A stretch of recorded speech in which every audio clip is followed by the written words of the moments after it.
What's up, guys? This is Rob. Welcome back to Rule of Two Review, and today Sony continues to do wrong by the Vita.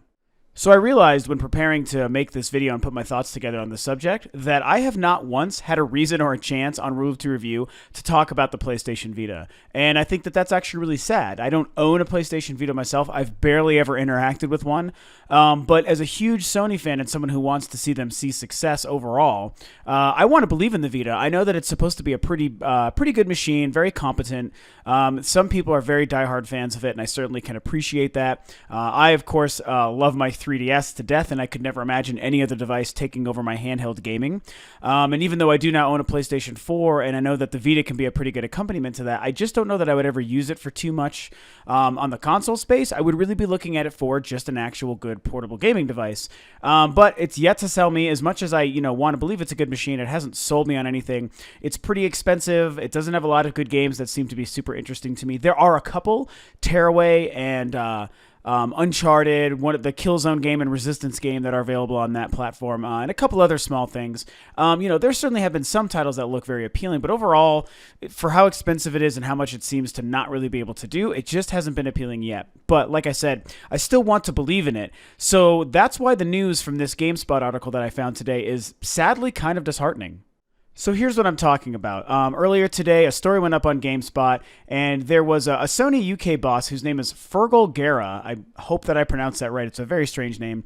But he went on record kind of talking about the Vita in the future. And, there's one really good positive to take away from this, because he does certainly back up and defend that Sony really doesn't have any plans to do away with the Vita anytime soon. And that comes on the heels of a lot of people's conversations where they talk about, is the Vita going to go away? Is it already dead? Is it going to be dying soon? Sony hasn't acknowledged it in a very long time.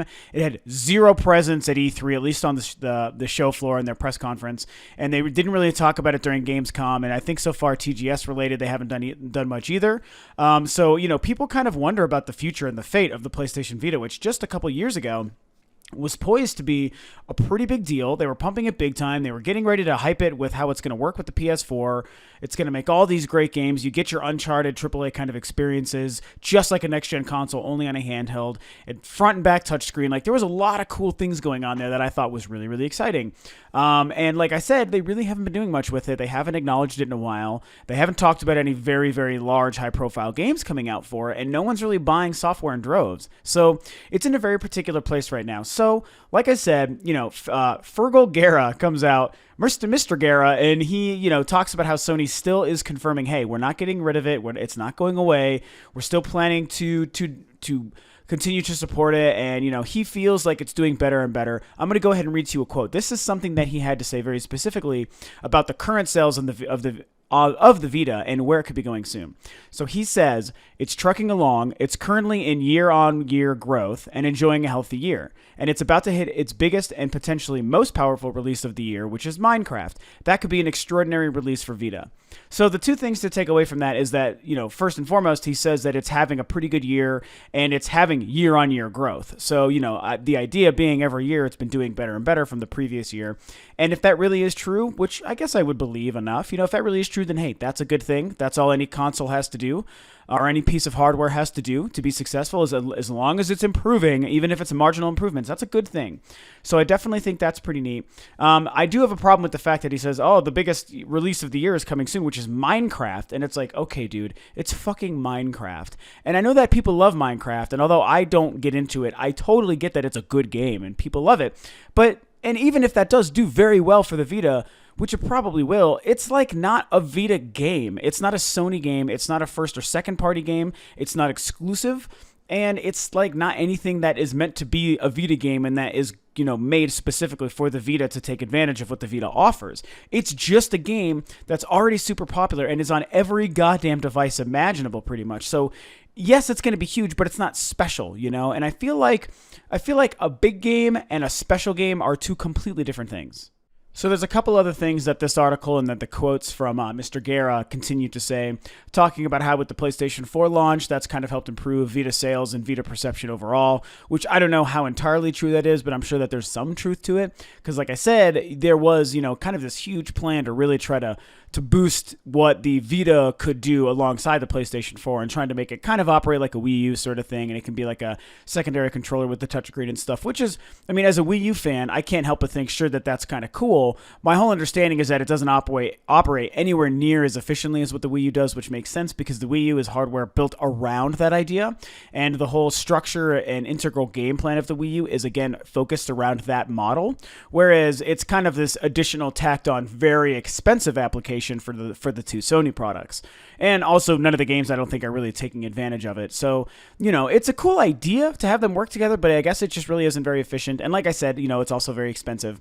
But still, apparently, with the PS4 and all the hype that Sony's having with the PlayStation brand, I'm sure that did help the Vita a little bit and probably gave it some sort of marginal bump. And hey, that's great. If that really is true, that's awesome. Now, here's the other thing. Here's the downside to this that I took away from it, and that really, really makes me sad, is that basically he goes on to confirm that he says, can I find the quote?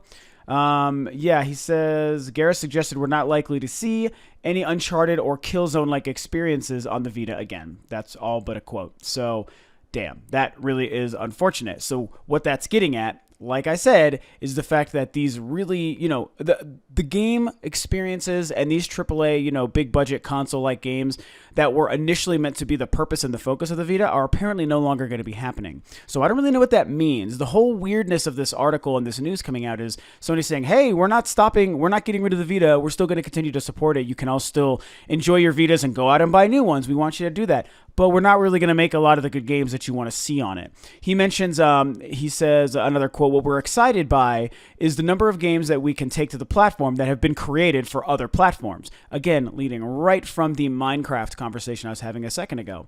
If that's what, if your focus of a system, whether it's a console, a handheld, or any sort of device that you have created with your company, if your focus of that is to just take all the games that other people make for other systems and just make versions on that system, you certainly can get a good library because good games are good games, but again, it doesn't make it special, and a special game or a special library makes a console feel special. That is how it works. That is why I think, like Sony is sort of struggling right now with the PlayStation 4 stuff, because even though it's obviously a very good system, and I now own one, and I like what I think I can see it doing down the road, it's got nothing special going on right now. There's not a whole lot of uniqueness. There's nothing that really defines it as a PS4 experience.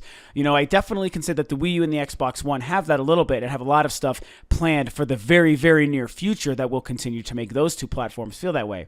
Same with the 3DS. Very coincidentally, and again, I am a humongous Sony fan, so I'm not here trying to shit on Sony or the PlayStation stuff because I actually love those things. I very proudly just bought a $400 brand new PS4 this last week, so I'm supporting Sony and the PlayStation, but very coincidentally, the two Sony products, the PlayStation 4 and PlayStation Vita, don't seem to have a lot of uniqueness or specialness or anything that really defines it or sells its value to people going on currently. There is a huge difference, though. The PlayStation Vita is not doing very well, but the PlayStation 4 is doing wonderfully well. It is breaking records, and it is currently the best-selling console on the market right now. So, if anything, regardless of the lack of uniqueness, obviously they're still doing okay with the PS4. So the PS4, that is fine. There ain't no issues there. That system's doing great. It's doing wonderful. It's going to continue to do so. It really seems like it could have a runaway on the generation, but it is a little early to tell that so far. The PlayStation Vita is the unfortunate case where, again, there's not a lot going on unique for it. All these quotes in this whole article and this news here basically, says and further cements that there isn't going to be anything unique happening for it anytime soon. They're more interested in taking the Minecrafts and the Lego Batman 3s and the things like that from other platforms and just moving it over to the PlayStation Vita and just calling it a day and saying, oh, and don't forget to keep buying your PlayStation Vitas because we're not doing away with it yet. So if you're not creating good, unique experiences for it, you're not doing anything. It just exists to have ports. And again, ports of great games are still great games, so I will never deny that aspect, but you got to do something more to make your system worthwhile, especially in the handheld market where you have the 3DS to go against. It's like it's like if you're going to be an MMO, you need to do something special to stand out against WoW, because that is the formidable, unstoppable force in the MMO space, just like the 3DS is in the handheld space. And yes, I'm a huge Nintendo fan and love my 3DS to death, But that doesn't mean I don't still want to see the PlayStation and the PlayStation Vita specifically have success, even alongside the 3DS. I would love it if that could happen. But right now, Sony doesn't seem to be making the right moves. And this, again, further cements that whole problem, which is they're telling people it's not going away, but they're not doing anything to support it. I know I'm talking myself in circles here, but just bringing ports of games over to your PlayStation Vita isn't making it awesome. It's just having games that no one else is going to give a shit about because they've already probably played it on a console or somewhere else. What you should be doing, Sony, is supporting this with exclusive software that is built by you and other third-party developers to make special use, stuff like Tearaway, something that makes very unique, special, great use of what the PlayStation Vita is, that defines its identity. You know, just like I say the best games on the Wii U take advantage of what that system can do, you got to do the same thing for the Vita, you know, and you can do it. I don't think it's actually too late. You know, if anything, the Wii U is a good case where it struggled so badly that first year. Now things have been picking up because it's got great games released and great games on the way, and everyone now is understanding why the system's great and why the gamepad is great. And now it's picking up and it's doing great. It's doing, you know, great. I could say that word 1,000 times. It's doing really, really well now. And the PlayStation Vita, man, it's been a rough couple years, but it is still, I personally don't think it's too late. And I am waiting for the day, excuse me, I'm waiting for the day where that platform finally has enough going on where it's like, damn, I got to get me a PlayStation Vita. And now that I do have a PS4, maybe that could help, you know, aid in that at the time that they do something really great between the PS4 and the Vita, or release the right games for the Vita. And it's like, hey, I'm on board the Vita train. Like, I'll happily get one and support you. Like, I'm all about that always. I love all the game companies and all the different pieces of hardware out there. Like, yes, I'm a Nintendo fanboy first, but man, I love everything that's available. I want as many options as possible. So go Vita, please be successful. But I kind of feel like this could be the beginning of the final nail in the coffin. And, you know, if this is really what they're going to do with it going forward, no more AAA experiences, like I said, which is what the system was created for. AAA next-gen console-like experiences on the Vita. That's honestly what I would want on my Vita. I want another Uncharted, and I want a Last of Us. I want Naughty Dog and Sony Santa Monica and Media Molecule and all these guys to keep making really great, unique, specific Vita games for that console. I want them to do that. So without that, it's never going to sell me. It's probably never going to sell a lot of people. The identity of the Vita, I think, is getting lost if all you're doing is bringing fucking Minecraft and Lego Batman over to the system, and that's it. You're doing it wrong. You are doing it wrong. I will say it would have been neat if there was maybe a version of Destiny available, like something that would work in conjunction with the PS4 version, and you could take Destiny on the go or something. Like, that would have been really, really great. But, you know, that ship has probably sailed. I don't think they're ever going to do it. So, yeah, I don't know. That's it. It's very, very interesting stuff. I think it's a very weird sort of message that Sony tried to put out today. Don't stop buying Vitas, but we're not going to support it with good games either. It's like, what's the message? What are you trying to tell people? Like, and how do you think that's going to convince them to buy your system that's been really struggling ever since it launched? So that's it. Kind of weird stuff overall coming out about Sony, but with any luck, the right decisions happen soon and the PlayStation Vita can hopefully still survive. Okay, so that's it about Sony and the Vita today. So thanks for tuning in. If you like what I'm doing, please feel free to subscribe to Rule of Two Review, like and share the video, share your comments about the PlayStation Vita below, and thanks for tuning in. I will catch you guys on the next video.